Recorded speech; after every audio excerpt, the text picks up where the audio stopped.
O trabalho intitulado Impacto da calibração da via óssea na definição do tipo de perda auditiva na audiometria é uma colaboração de diversos autores, do Nelson Mello, que é engenheiro do Inmetro, do Jorge Henrique, que faz mestrado em Metrologia e Qualidade no Inmetro, Denise Torreão, que é fonoaudióloga e doutoranda pela PUC de São Paulo, o Roberto Mendonça, que é físico do Instituto de Metrologia de Macaé.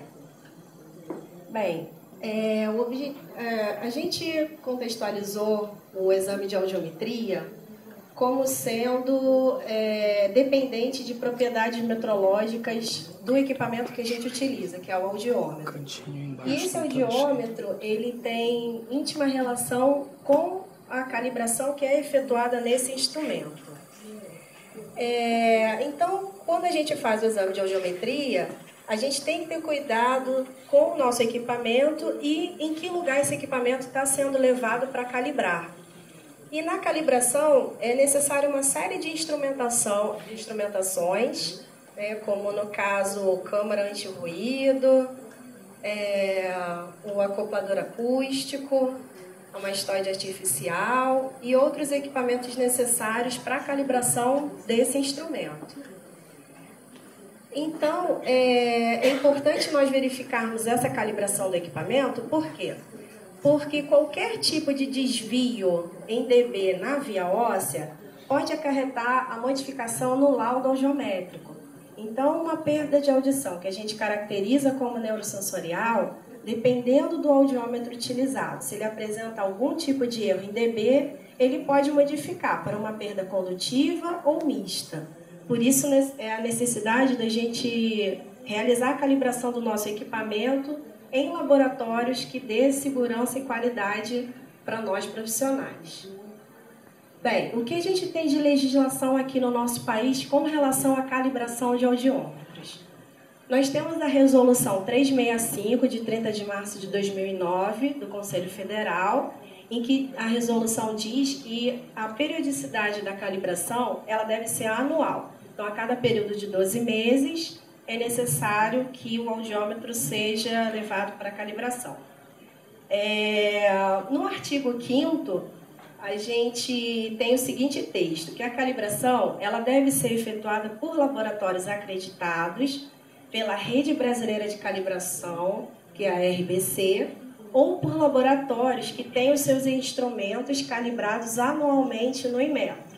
Então, a nossa resolução, ela diz que o fonoaudiólogo pode ter a opção de calibrar o seu instrumento tanto na Rede Brasileira de Calibração ou em laboratórios que têm os seus equipamentos calibrados anualmente. E qual o objetivo desse nosso trabalho? Inicialmente, nós pensamos em fazer uma coleta de dados de número de calibrações realizadas na via óssea de equipamentos que foram calibrados tanto no Inmetro quanto na Rede Brasileira de Calibração. E a partir da identificação dessas calibrações, quantificar o erro em dB nas calibrações desses equipamentos, comparando com os limites de tolerância de normas internacionais, como é o caso da norma IEC 60645, parte 1. Bom, a nossa metodologia é utilizada para esse trabalho. Primeiramente, nós pesquisamos o número de calibrações realizadas pelo Inmetro e pela RBC no período de 14 anos, entre 1999 a 2013. A partir daí, fazer a correlação dos valores encontrados nas calibrações com a IEC 60645, parte 1, e identificar esses erros em dB na via óssea desses instrumentos que foram levados para o Inmetro e para a RBC. Bom, nossos resultados. Para a gente contextualizar como é que está a atual Rede Brasileira de Calibrações, que são laboratórios que são acreditados pelo Inmetro para fazer o serviço de calibração.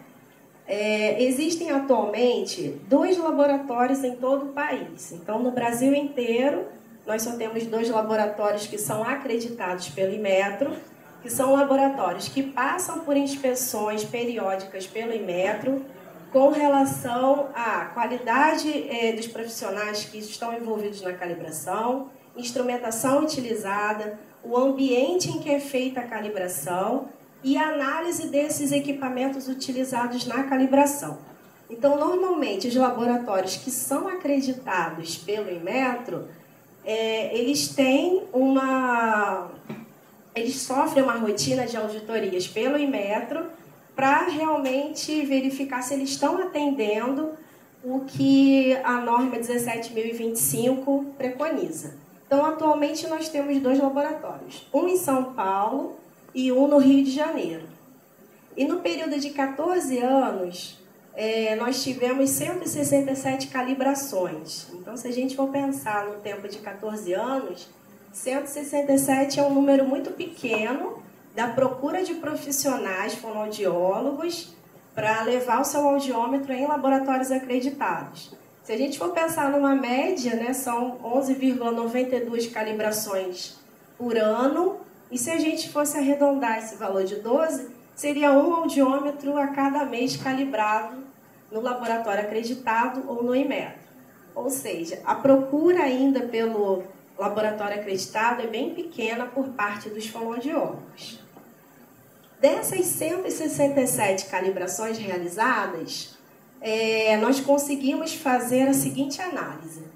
47% desses audiômetros, né, 79 equipamentos, estavam em acordo com o que a norma IEC 606451 preconiza como limite de tolerância de erro. Então, um erro até 5 dB é permitido pela norma. Porém, 53% dos audiômetros encontram-se em desacordo. O que significa isso? Você tem erros na via óssea maior que 5 dB. E se a gente pensar, 5 dB não é nada. Imagina que a sua via óssea está em 30, 5 dB, se ela cair para 35 e uma via aérea em 40, ela vira neurosensorial. Se ela tivesse em 10, seria condutiva. E aí acaba mudando o laudo audiométrico. E nós fizemos a quantificação desses erros. Então, daqueles 53% de audiômetros em desacordo, nós encontramos os seguintes erros, acima de 5 dB. A média, aqui seria o limite máximo admissível, que é os 5 dB. A média dos erros, se a gente for verificar por frequência, está em torno de 8. Então, 8 dB a gente já tem uma modificação no nosso laudo audiométrico. E nós identificamos os maiores erros, seriam os erros mais discrepantes que foram encontrados. Então, na frequência de 250, a gente encontrou erro de 25 dB na via óssea. Então, 25 dB é uma quantidade considerável para a modificação de um laudo audiométrico. Tanto em 250 quanto em 500 Hz. E em 4.000 Hz, erros máximos de até 18. Então, isso aqui é uma implicação muito grande, principalmente na parte de audiologia ocupacional. Quando a gente sempre avalia, faz análise de exames sequenciais para a questão de perda auditiva induzida por ruído. Bem, conclusões desse estudo. Nós podemos observar que, atualmente, mais de 50% desses equipamentos eles estão em desacordo com a norma internacional. Então, existe uma preocupação internacional de que esses equipamentos atendam à norma para que o laudo audiométrico seja compatível com uma normativa internacional e para que não haja nenhum tipo de equívoco no laudo audiométrico. E esses erros máximos que nós encontramos, eles podem comprometer a identificação do tipo de perda auditiva, compromete a interpretação do laudo audiométrico e a confiabilidade do mesmo. É importante lembrar que o nosso instrumento de medição, que é o audiômetro, ele deve ser calibrado e a calibração é a base para a obtenção dos limiares auditivos mais fidedignos. Isso implica em consequências para a definição do tipo de perda de audição, a questão de indicação cirúrgica, principalmente para a parte de, como exemplo, otosclerose ou até mesmo para implante coclear, Para a questão de indicação de prótese auditiva, adorei ter assistido a palestra da colega, porque ela falou nessa questão de diferença dos limiares auditivos quando é confeccionada uma prótese auditiva, e ela encontrou alguns erros, né, de diferença. A gente pode até pensar numa questão de calibração de equipamentos, que hoje em dia, BER e emissão, a gente ainda não tem uma normalização, né? A calibração também vai influenciar, se a gente for pensar em audiologia ocupacional, na questão de aptidão para o trabalho e para a questão também de concessão de benefícios com relação à parte de deficiência auditiva ou processos trabalhistas. Então, o que é fundamental? É fundamental que o profissional executor do exame tenha a responsabilidade de realizar a calibração em laboratórios que assegurem a qualidade das respostas oferecidas pelo equipamento. Por quê? Porque só assim a gente consegue proporcionar maior segurança do resultado audiométrico, não só para o paciente, quanto para nós profissionais. Então é importante que nós tenhamos a consciência de buscar laboratórios acreditados para que o nosso laudo audiométrico tenha maior confiança, tanto para o paciente quanto para nós profissionais. E aí, deixei os nossos contatos e obrigado pela atenção de vocês.